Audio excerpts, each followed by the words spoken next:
अस्सलाम वालेकुम व्यूज़, मैं हूं डॉक्टर राशिद गुल, होम्योपैथिक फिजिशियन कंसल्टेंट। आज मैं बात करूंगा इन्फ्लुएंज़ा के बारे में। नज़ला, ज़ुकाम और आपको जो छींकें आ रही हैं और जो आपको फ़ीवर हो जाता है उसके बारे में। ये आजकल का जो मौसम है, जो एकदम से सर्दियों से गर्मी की तरफ हम जा रहे हैं, तो इसके अंदर ये बहुत ज़्यादा प्रॉब्लम है देखने को मिल रही है। तो हम जानेंगे कि इन्फ्लुएंज़ा क्या है, इसके साइन एंड सिम्टम क्या होते हैं, इससे बच कैसे सकते हैं हम, और होम्योपैथिक के अंदर हम इसको कैसे ठीक कर सकते हैं, या होम्योपैथिक कौन सी ऐसी मेडिसिन है जिसको लेने के बाद हम इससे बच सकते हैं, सेव रह सकते हैं। अगर आप मेरे चैनल पे नए हैं तो मैं आपसे रिक्वेस्ट करूंगा कि मेरे चैनल को सब्सक्राइब करें, बेल के बटन को दबाएं और वीडियो को ज़रूर शेयर करें। इससे ये होगा कि मेरे आने वाले वीडियोज़ के नोटिफिकेशन बआसानी आप तक पहुँचते रहेंगे। तो चलें शुरू करते हैं।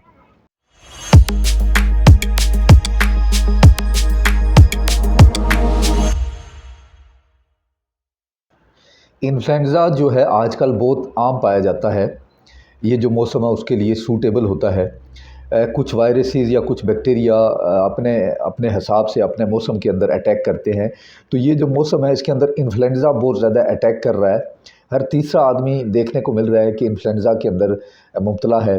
तो इसके अंदर एक वायरस होता है जिसको हम इन्फ्लुएंज़ा वायरस कहते हैं। जिस तरह आपने देखा होगा कि एक वायरस आया था जिसको हम कोरोना वायरस कहते हैं, और कोरोना वायरस फैलता गया और उसके साथ साथ उसने पूरी दुनिया को लपेट में ले लिया था। इसी तरह जब इन्फ्लुएंज़ा वायरस दरियाफ़्त हुआ था, जब पहली दफ़ा इसने अटैक किया था, तो इसने भी पूरी दुनिया के अंदर तबाही फैलाई थी। लेकिन आहिस्ता आहिस्ता इन्फ्लुएंज़ा वायरस के ख़िलाफ़ हमारी जो बॉडी है उसने एंटीबॉडीज़ बना ली, और वो आहिस्ता आहिस्ता अब ये नॉर्मल वायरस के तौर पर माना जाता है।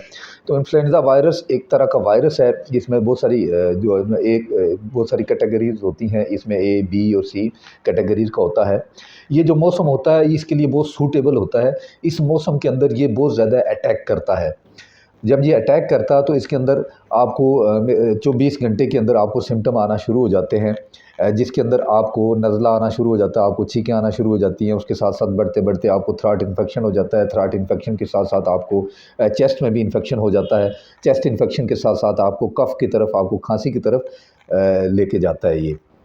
तो ये वायरस आजकल कॉमनली पाया जाता है, और ये इसकी फैलने की एक वजह ये है कि ये कंटेमिनेटेड होता है। ये मेल जोल से ज़्यादा फैलता है। जिस तरह आपका कोरोना वायरस जो है फैलता था, तो ये जो इन्फ्लुएंज़ा वायरस है ये भी मेल जोल की वजह से ज़्यादा फैलता है। तो कोशिश करें, अगर आपको इन्फ्लुएंज़ा है तो आप मास्क ज़रूर पहनें, और कोशिश करें कि आप घर के अंदर अपने आप को सेफ़ कर लें और बाकी लोगों से मिलना जुलना बंद करें, ताकि ये इन्फ्लुएंज़ा वायरस बाकी लोगों तक ना जाए। देखने में यह है कि घर में अगर किसी एक फ़र्द को इन्फ्लुएंज़ा है तो फिर पूरे घर को वो इसके असरात जाएंगे और पूरा घर इससे डिस्टर्ब होगा। इन्फ्लुएंज़ा वायरस से बचने के लिए बेहतरीन तरीका ये है कि आप अपने इस मौसम के अंदर माहौल को भी साफ़ सुथरा रखें और मास्क पहन के रखें। इससे ये होगा कि आपको इन्फ्लुएंज़ा वायरस अटैक नहीं करेगा। इसकी जो ड्यूरेशन होती है 1 वीक के लिए होती है। 1 हफ़्ते तक ये आपको इन्फेक्शन रहता है, और 1 हफ़्ते के बाद ये खुद ब खुद ठीक भी होना शुरू हो जाता है। नहीं तो जिन लोगों का मदाफ़ती निज़ाम कमज़ोर है, जिनकी इम्यूनिटी कमज़ोर है, उनको ये थ्रॉट इन्फेक्शन भी कर सकता है, उसके साथ साथ चेस्ट इन्फेक्शन भी पैदा कर सकता है। तो इसलिए कोशिश करें कि अगर आप इब्तदाई तौर पे ही इन्फ्लुएंज़ा अगर आपको हो चुका है, तो इन्फ्लुएंज़ा होने की सूरत में आप कोई ट्रीटमेंट लें और कोशिश करें कि इसको नज़ले ज़ुकाम तक ही महदूद रहने दें, ताकि आपको थ्रॉट इन्फेक्शन या आपको चेस्ट में इन्फेक्शन ना हो। ये ज़्यादातर बच्चों के अंदर पाया जाता है, क्योंकि बच्चों के अंदर मेल जोल ज़्यादा होता है। वो मिल जुल के खेलते हैं, ग्रुप की शक्ल में जो है ना काम करते हैं। या स्कूलों के अंदर अगर किसी एक बच्चे को इन्फेक्शन हुआ है तो वो सब बच्चों को आहिस्ता आहिस्ता फैलना शुरू हो जाता है। तो कोशिश करें कि इन्फ्लुएंज़ा अगर बच्चे के अंदर है, आ चुका है, तो आप उसको दूसरे बच्चों से अलग कर लें, या अगर आपको खुद इन्फ्लुएंज़ा है तो आप खुद लोगों से मेल जोल कम कर दें, ताकि ये इन्फ्लुएंज़ा वायरस आगे ना फैले। इसके सिम्टम के अंदर सबसे पहले आपको हल्की से छींकें आएंगी, और आपके नाक के अंदर से पानी बहना शुरू हो जाएगा, और आहिस्ता आहिस्ता आपके थ्रॉट में इन्फेक्शन शुरू हो जाएगा, आंखों से पानी आना शुरू हो जाएगा। आपको टेम्परेचर होगा, टेम्परेचर के साथ साथ आपको सांस में भी प्रॉब्लम हो सकती है। जिन लोगों को अस्थमा है, अगर ये वायरस अटैक करता है तो उनको सांस में भी प्रॉब्लम हो सकती है। या जिनका रेस्पिरेटरी आर्गन्स वीक है, अगर इन्फ्लुएंज़ा की वजह से वो अंदर की तरफ चला जाता है, आपके चेस्ट में इन्फेक्शन पैदा करता है, तो आपके जो रेस्पिरेटरी आर्गन है उनको भी डिस्टर्ब कर सकता है। तो आज मैं आपको कुछ ऐसी मेडिसिन बताऊंगा जिनको लेने के बाद आपको इन्फ्लुएंज़ा से महफूज भी रहेंगे, आप इन्फ्लुएंज़ा को ठीक भी कर सकेंगे। तो चले शुरू करते हैं और जानते हैं कि कौन सी ऐसी मेडिसिन है जो आपको इन्फ्लुएंज़ा से बचा सकती हैं और आप इन्फ्लुएंज़ा से छुटकारा भी पा सकते हैं। तो चलें शुरू करते हैं।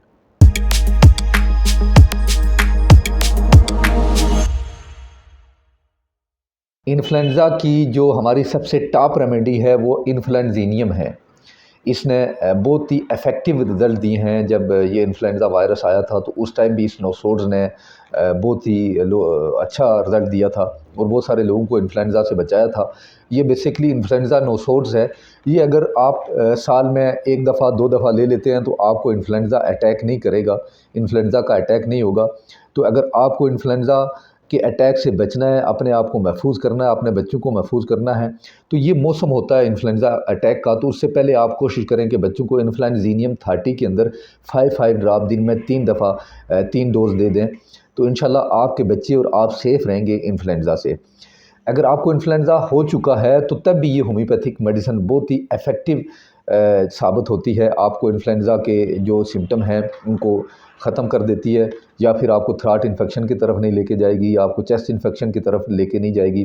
तो इन्फ्लुएंज़ानियम 30 आप लाजमी यूज़ करें। उससे अगली मेडिसिन है हमारी आर्सेनिकम आयोडाइड।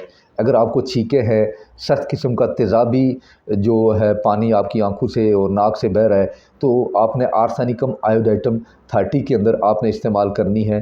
5 ड्रॉप दिन में 3 दफ़ा आपने लेने हैं। उससे अगली मेडिसिन है आर्सेनिकम एल्बम। आर्सेनिकम एल्बम भी आपने 30 के अंदर लेनी है। इसके अंदर भी आपको इन्फ्लुएंज़ा के साथ, आपको नज़ले के साथ, आपको चेस्ट में भी इन्फेक्शन होगा।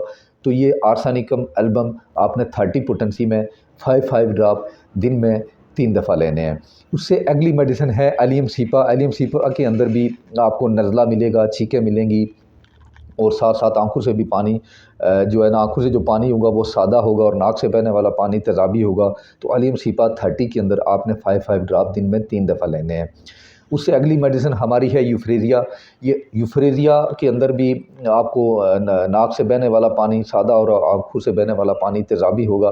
तो ये दोनों मेडिसिन एलियम सीपा और यूफ्रेज़िया भी इन्फ्लुएंज़ा के लिए बहुत ही इफ़ेक्टिव हैं। ये एलर्जी के लिए भी बहुत ही इफ़ेक्टिव साबित होती है। तो एलर्जी और इन्फ्लुएंज़ा के अंदर डिफरेंट कंडीशन होती हैं, लेकिन ये है कि सिम्टम आपको ये मिलेंगे। अगर आपको इन्फ्लुएंज़ा हो चुका है तो आपको ये दोनों मेडिसिन भी बहुत ही अच्छा रिज़ल्ट देंगी। मैं आपसे रिक्वेस्ट करूंगा कि आपने करीब तरीन किसी डॉक्टर को कंसल्ट करके प्रॉपर ट्रीटमेंट लें, तो वो आपके लिए बहुत ही इफ़ेक्टिव होगा। अगर आप मेरे साथ कंसल्ट करना चाह रहे हैं तो मेरे नंबर आपके स्क्रीन पर आ रहे हैं। आप मेरे साथ ऑनलाइन भी कंटेक्ट कर सकते हैं, कंसल्टेंसी ले सकते हैं। इसके अलावा आप कॉल करके टाइम लेकर मेरे क्लिनिक पर भी तशरीफ़ ला सकते हैं। इसके अलावा आप मुझे ईमेल पर भी कांटेक्ट कर सकते हैं। आप मुझे फ़ेसबुक, इंस्टाग्राम, ट्विटर और यूट्यूब पर भी मुझे फ़ॉलो कर सकते हैं। अपना बहुत सारा ख्याल रखें। मुझे दें इजाज़त। अल्लाह हाफ़िज़।